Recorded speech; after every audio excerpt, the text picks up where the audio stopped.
Hello, great morning. I am Kel Maraca, 40 years old and a community leader here at Lancaster, New City. So bakit nga ba mahalaga ang Alab Fest sa aking anak? Base sa aking experience and bilang isang volunteer ng mga aktibidad dito sa ating lugar, nakita ko yung passion ng mga kabataan na handang maglingkod also bilang volunteer. And nakita ko rin sa kanila yung passion nila to serve other people. Kung mapapansin niyo, ang dami nating magagandang activities and most of them are actually involved to different sectors ng buong production, ng security. And nakita kong isang magandang bagay yon para ituro sa aking anak na, anak, ito ang pwedeng gawin natin.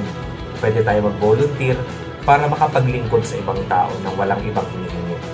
Ang isa pang maganda doon, sa Alab Fest, nakita ko rin yung passion ng mga kabataan na ibigay yung kanilang talento or i-share yung kanilang talento sa bawat programang ginagawa. May mga kumakanta, may mga tumutugtog ng instrumento, may mga sumasayaw. At talaga nga namang nakakatuwa kasi yung passion ng mga kabataan is nabubuo sa Alab Fest pa lamang.